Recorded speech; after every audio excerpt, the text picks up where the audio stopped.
Hello everybody, O2IS academy के fact sheet में आपका बहुत बहुत स्वागत है, जहाँ पे हम हिस्ट्री के इम्पॉर्टेंट जो टॉपिक्स हैं उनके रिगार्डिंग हम कुछ फैक्ट्स देखते हैं। इसमें अगर आपको याद होगा, हमने नियोलिथिक सीरीज़ शुरू करी है जिसमें हम डिफरेंट साइट्स के कुछ इंपॉर्टेंट चीज़ों के बारे में पढ़ते हैं। तो उसी सीरीज़ को हम कंटिन्यू कर रहे हैं आज। आज हम जिस साइट के बारे में पढ़ने वाले हैं डैट इज़ बूडीहाल, जो उसी लोकेशन में पड़ती है या फिर उसी क्लस्टर में पड़ती है जो कि हमें कर्नाटका आंध्र प्रदेश के बॉर्डर पे जो हमने कुछ साइट्स हैं करी थी। तो उसी क्लस्टर की साइट्स की हम फिर से बात करने वाले हैं, क्योंकि बहुत सारी इंपॉर्टेंट साइट्स जो हैं वहीं पे लोकेटेड हैं। That is your Karnataka and अगर मैं बात करूं आंध्र प्रदेश का जो बॉर्डर है, ये जो पेनिनसुलर प्लेट्यू का जो यू कैन से ये जो मिड रीजन है कर्नाटका आंध्र प्रदेश का बॉर्डर, ये बड़ा इंपॉर्टेंट है। अगर हम हिस्टोरिकल पॉइंट ऑफ व्यू से देखें, बहुत सारी जो साइट्स हैं इसी क्लस्टर में लोकेटेड हैं। तो उसी क्लस्टर के एक साइट की आज हम फिर से बात करेंगे, डैट इज़ बूडीहाल, जो कि गुलबर्गा डिस्ट्रिक्ट ऑफ कर्नाटका में लोकेटेड है। और इनको एक्सकवेट करने वाले हैं के पडैया जी, जिन्होंने बहुत यहाँ पे ब्रिलियंट काम किया है 1990s में। बूडीहाल एक नियोलिथिक साइट है, जैसे कि नियोलिथिक सीरीज़ हम कर ही रहे हैं, तो नियोलिथिक साइट है। लेकिन जो पेनिनसुलर प्लेट्यू की जो यहाँ पे साइट्स हैं उनकी अगर हम एक ख़ास बात करें तो यहाँ पे एग्रीकल्चर पे हम उतना फोकस नहीं करते हैं, जो कि एक्चुअल में नियोलिथिक साइट की एक बहुत ही इम्पॉर्टेंट फीचर है। यहाँ पे हम फोकस करते हैं pastoral aspects of you can say neolithic age. इस पूरे क्लस्टर की अगर हम बात करें, यहाँ पे डोमेस्टिकेशन ऑफ एनिमल्स ज़्यादा इंपॉर्टेंट एक टास्क था, क्योंकि पेनिनसुलर इंडिया का जो ये वाला पोर्शन है कर्नाटका, वो एक प्लेट्यू पोर्शन है जो कि सैंडस्टोन प्लेट्यू से बना हुआ है। तो यहाँ पे एग्रीकल्चर का जो स्कोप है वो रिलेटिवली कम है, उतना एग्रीकल्चर यहाँ पे नहीं होता है। इसलिए यहाँ पे गाय भैंस या फिर दूसरे एनिमल्स को चरवाने का काम ज़्यादा किया जाता था उस टाइम पे स्पेशली, और इवन आज भी अगर देखें तो ये चीज़ें कहीं ना कहीं प्रोमिनेंट हैं। इसलिए यहाँ पे पेस्टोरलिज्म का जो एस्पेक्ट है वो हमेशा ज़्यादा रहेगा। इसीलिए हमने पहले ऐश माउंट साइट्स का कॉन्सेप्ट करा है कि जो उस टाइम के लोग थे वो क्या करते थे, काउडंग को और सारे वेस्ट को जो भी एक हीप बना के उसके ऊपर आग लगा दिया करते थे, मे भी ताकि कोई इन्फेक्शन ना फैले, या फिर जैसे आजकल पैडी स्टबल को आग लगा दी जाती है सारी चीज़ कहीं ना कहीं ख़त्म करने के लिए, या फिर उस ढेर को कहीं ना कहीं सिपेटने के लिए, उसके एरिया को कहीं ना कहीं रिस्ट्रिक्ट करने के लिए। तो मे भी ऐश माउंट जो साइट है वो इसीलिए उस क्लीनलीनेस के लिए की जाती थी। पूरा पहले तो एनवायरनमेंट जो प्रोटेक्शन है उसका भी कोई कॉन्सेप्ट नहीं था। तो आज हम फिर से एक वही ऐश माउंट साइट के बारे में करने वाले हैं, जो कि बूडीहाल है। ये जो एक साइट है बहुत यूनिक साइट है, ये प्रोमिनेंट टूल मेकिंग साइट है। यहाँ पे आपको काफ़ी सारे स्टोन से हथियार बनते हुए मिलेंगे। चर्ट स्टोन की हमने बात की थी। चर्ट एक ऐसा स्टोन है जिससे बहुत ही शार्प जो टूल्स है वो प्रिपेयर होते थे, बहुत ही जो तेज़ औजार होते हैं वो प्रिपेयर होते थे। इवन हड़प्पन सिविलाइजेशन में भी ये चर्ट स्टोन का इस्तेमाल होता था चाकू वगैरह बनाने के लिए, तलवारें या फिर इवन यू कैन से कोई भी जो धारदार चीज़ होती है वो बनाने के लिए। तो यहाँ पे चर्ट से काफ़ी टूल्स यहाँ पे मिले हैं फॉर हंटिंग पर्पसेस। और सबसे जो यूनिक बात है इस साइट की वो क्या है कि बहुत बड़ा सैंडस्टोन का एक, अगर हम बात करें, एक प्लेटफॉर्म मिला है जिसको थोड़ा सा प्लास्टर तक किया गया है, जहाँ पे कटी हुई कुछ जानवरों की बोन्स मिली हैं जिन पे कुछ निशान पाए गए हैं, जिससे ये कहीं ना कहीं साबित होता है कि ये एक बुचरिंग स्पॉट रहा होगा।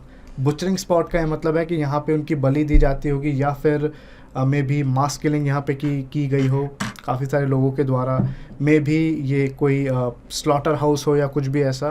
तो ये एक यूनिक चीज़ यहाँ पे पाई गई है। और सिंस यहाँ पे काफ़ी सारे एनिमल्स की बोन्स पाई गई हैं, एनिमल्स के ऐश माउंट्स भी पाए गए हैं, जो कि काउडंग जिसमें एक बहुत इंपॉर्टेंट एक चीज़ होती है। सो इसमें कोई हैरानी भी नहीं हो रही है, क्योंकि एनिमल्स का जो रोल है यहाँ पे बहुत प्रोमिनेंट नज़र में आता है। और ऐश माउंट और बुचरिंग स्पॉट के साथ यहाँ पे हैबिटेशन साइट भी पाई गई है। सो कच्चे घरों में, मड ब्रिक्स के घरों में, और जो हमने बात की थी कि घास फूस के घरों में भी यहाँ पे लोग रहा करते थे उस टाइम पे। सो बहुत ही जो, अगर हम इस नियोलिथिक साइट की बात करें तो बहुत काफ़ी ज़्यादा डिटेल्स इसके बारे में हम कुछ आर्कियोलॉजिस्ट ने पढ़ी हुई हैं, जिन्होंने इस बुचरिंग स्पॉट को स्टडी करने की कोशिश करी है, ऐश माउंट को स्टडी करने की कोशिश करी है कि किस पर्पस के लिए ये चीज़ें की जाती होंगी।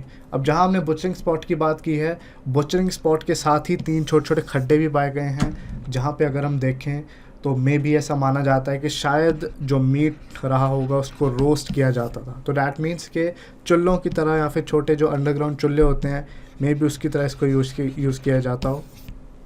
सो वो भी चीज़ यहाँ पे बहुत इंपॉर्टेंट है। और उस टाइम तक पॉटरी जो थी बहुत अच्छी नहीं बनती थी, लेकिन रेड और ग्रे पॉटरी के अवशेष यहाँ पे पाए गए हैं, जो कि बहुत प्रॉपरली व्हील मेड पॉटरी नहीं थी। इल फायर्ड पॉटरी हम इसको कह सकते हैं, इल फायर्ड पॉटरी। और एक यूनिक चीज़ यहाँ पे और भी है कि 10 बच्चों के बरियल्स के जो एविडेंस यहाँ पे मिले हैं, 10 चाइल्ड बरियल्स जिनको अर्न्स में पाया गया है। अर्न्स होते हैं छोटे छोटे पॉट्स। अर्न बरियल में बेसिकली क्या होता है कि सारी की सारी बॉडी आप किसी डब्बे में या फिर किसी खड्डे में नहीं डालते हैं, आप कुछ अवशेष होते हैं, कुछ बोन्स होती हैं, या फिर मे बी आपने पहले जला दिया और उसके बाद कुछ बचा हो, वो चीज़ें हम एक मटके में डाल के उसको नीचे दफना देते हैं। तो पॉट बरियल जो सिस्टम होता है उसी को हम अर्न बरियल कह देते हैं। That is you are an urn burial. So 10 जो चाइल्ड बरियल्स हैं, हमने काफ़ी देखा है कि अर्न्स में इनका बरियल होता था, तो ये भी यहाँ पे काफ़ी इंपॉर्टेंट चीज़ पाई गई है। इकोनॉमी की अगर हम बात करें तो जैसे हमने पहली बात की थी, पेस्टोरलिज्म यहाँ पे प्रेवलेंट था ज़्यादा, क्योंकि एनिमल बोन्स, चाहे वो कैटल की हो, चाहे वो शीप की हो, चाहे वो गोट्स की हो, इवन कुछ वाइल्ड एनिमल्स की भी यहाँ पे अवशेष पाए गए हैं, बोन्स वगैरह पाई गई हैं। सो जिससे क्लियर होता है कि उनको भी शायद फूड पर्पसेस के लिए यूज़ किया जाता हो। और यहाँ पे एग्रीकल्चर का भी हमें एविडेंस मिलता है, क्योंकि आंवला, बेर, हॉर्स ग्रामीण, अपने चने वगैरह हो गए, इनके भी एविडेंस यहाँ से मिलते हैं। इवन तो एग्रीकल्चर का जो एविडेंस है वो उतना ज़्यादा उस टाइम पे नहीं रहा होगा। सोसाइटी की अगर बात करें तो कम्युनिटी कॉन्शियसनेस यहाँ पे हमें कहीं ना कहीं नज़र आती है, बिकॉज जब भी हम इस बुचरिंग स्पॉट की बात करें तो एक बहुत बड़ा बुचरिंग स्पॉट था, और ऐसा लगता है कि एक इंसान यहाँ पे शायद इतने सारे एनिमल्स को मे बी एक टाइम पे या फिर इवन ज़्यादा टाइम पे भी अगर हम देखें वो नहीं कर पाएगा बुचर। तो इसमें पूरी एक कम्युनिटी इन्वॉल्व होगी। हो सकता है कि बहुत बड़ा एक यज्ञ टाइप हो, वैसे यज्ञ वैदिक कॉन्सेप्ट है, बट जस्ट अगर मैं कंपेयर करने की कोशिश करूं, एक बहुत बड़ा एक आप कह लो कि एक रिचुअल टाइप हो जिसमें बहुत सारी बलियां चढ़ाई जाती हों। तो कुछ ना कुछ ये फेस्टिवल या फिर रिचुअल या फिर कोई ऐसी प्रथा होगी जो उस टाइम पे रहती होगी। तो हो सकता है कि एक कबीले के लोग, एक गांव के लोग उसमें पार्टिसिपेट करते हो। तो हो सकता है कि ट्राइबल कॉन्शियसनेस या फिर कुछ टाइप की जो टुगेदरनेस है वो आपको इस एरिया में देखने को मिले, उस टाइम पे देखने को मिलती है ऑब्वियसली। और फैमिली और बाकी सोशल स्ट्रक्चर्स शायद यहाँ पे होते होंगे कि मे बी मैरिज का कॉन्सेप्ट था या नहीं था, ये बहुत ही एक अंदाजे वाली बात है उस टाइम पे। सो ओवरऑल अगर हम इन साइट्स के बारे में बात करें, बहुत ही अगर मैं फिर से इसको रिकैप करने की कोशिश करूँ, ये एक ऐश माउंट साइट है के बटैया जी द्वारा इसको एक्सकवेट किया गया बुचरिंग स्पॉट। यहाँ पे सबसे प्रोमिनेंट जो चीज़ है वो पाई गई है, जो कि एग्ज़ाम पॉइंट ऑफ व्यू से, इवन अगर आप हिस्ट्री ऑप्शनल से भी हैं, अगर आप इन साइट्स को पढ़ने जा रहे हैं जो कि एंशंट इंडिया के अगर आप मेंस एग्ज़ाम की बात करें उसमें साइट्स एक्सक्लूसिवली आपसे पूछे जाते हैं, तो उसमें बहुत प्रोमिनेंट जो पॉइंट्स हैं ये चीज़ इसमें निकल के आते हैं। इनफैक्ट काफ़ी सारे जो पॉइंट्स हैं इस पूरे पेनिनसुलर प्लेट्यू में जो एरिया में जो इस क्लस्टर में पाए जाते हैं वो काफ़ी सारे सिमिलर हैं, कुछ ही पॉइंट्स आपको अलग दिखते हैं इसमें।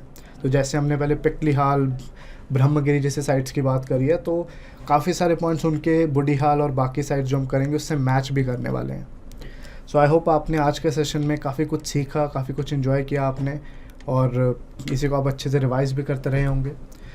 तो इसके बाद हम फिर से नियोलिथिक सीरीज़ की और साइट्स के साथ हाज़िर होंगे, और बाद में हम डिफरेंट सीरीज़ भी शुरू करेंगे। सो आप इसको रिवाइज करते रहिए। तब तक जय हिंद।